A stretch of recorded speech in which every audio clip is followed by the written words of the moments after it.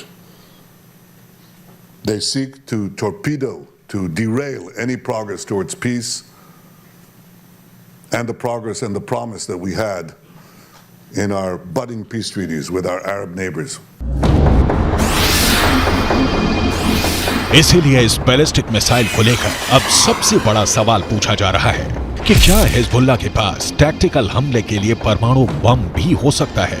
ऐसा परमाणु बम जिससे कम दायरे में बड़ी तबाही मचाई जा सके। क्या हिजबुल्लाह के चीफ हसन नसरल्लाह ने यह परमाणु सीक्रेट अभी तक छुपा कर रखा हुआ है? 2006 में अमेरिकी कांग्रेस को दी गई एक रिपोर्ट में कहा गया था कि लेबनान के मिलिशिया हिजबुल्लाह के उत्तर कोरिया से गहरे संबंध हैं। उत्तर कोरिया हिजबुल्लाह को हथियार भी देता रहा है। इसमें रॉकेट और मिसाइल से लेकर बम और गोले भी हैं। उत्तर कोरिया के लीडर किम जोंग उन को हिजबुल्लाह का बहुत बड़ा फैन कहा जाता है। उत्तर कोरिया ने फिलिस्तीन का भी हमेशा समर्थन किया है और अब दक्षिण कोरिया से ऐसी रिपोर्ट आ रही है कि जो रॉकेट हमास और हिजबुल्लाह इस्तेमाल कर रहे हैं उन पर मेड इन उत्तर कोरिया वाली छाप लगी हुई है। इनका लॉन्चिंग सिस्टम 2014 में ही उत्तर कोरिया से सप्लाई किया गया था। ऐसे रॉकेट हमास को भी मिले, हिजबुल्लाह को भी दिए गए। इसमें 122 मिलीमीटर का कात्यूशा रॉकेट भी है जिससे हिजबुल्लाह ने उत्तरी इजराइल पर हमले तेज किए हैं। सवाल है हिजबुल्लाह और किम जोंग उन का याराना डेंजर मार्क के ऊपर जा चुका है और क्या इसमें कोई परमाणु सीक्रेट भी छुपा हुआ है?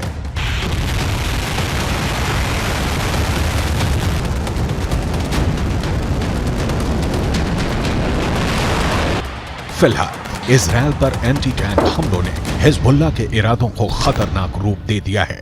इजराइल हिजबुल्लाह के हथियारों को लेकर डरा हुआ है, क्योंकि उसने अब तक जो एक्शन दिखाया है उसमें इजराइल की कई बड़ी पोस्ट के चीथड़े उड़ चुके हैं। हिजबुल्लाह ने 3 तरह की एंटी टैंक गाइडेड मिसाइलें इस्तेमाल की। ये है कॉर्नेट, इसकी रेंज 5 किलोमीटर तक है।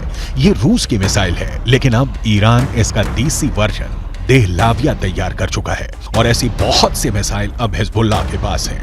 दूसरी है BGM-71 anti tank guided missile, range है 3.5 किलोमीटर। यह अमेरिका में बनी मिसाइल है, लेकिन अब इसकी नकल ईरान तैयार कर रहा है और उसने हिजबुल्लाह को सप्लाई की है। तीसरी है 85 कॉन्कोर्स, रेंज 4 किलोमीटर। ये भी रूस ने बनाई है और अब ईरान में ये तोसान नाम से तैयार की जाती है। इजराइल ने सीरिया से खतरे को देखते हुए गोलान पहाड़ियों में भी टैंक पहुंचा दिया है। ये हिस्सा पहले सीरिया का हिस्सा था, लेकिन 1967 के युद्ध में सीरिया से इजराइल ने इस हिस्से को अपने कब्जे में ले लिया। लेबनान, सीरिया और इजराइल के ट्राई जंक्शन वाले इलाके में हिजबुल्लाह का पूरा कंट्रोल है।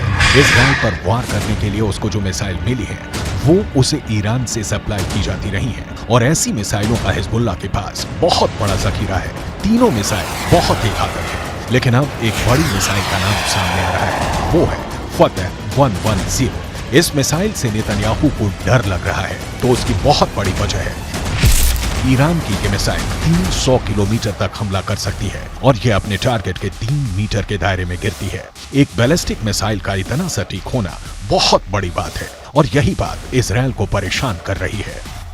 फतह 110 की 2 और खास बातें हैं जिसकी वजह से इसे रोकने में इजराइल को बहुत मुश्किल आ सकती है।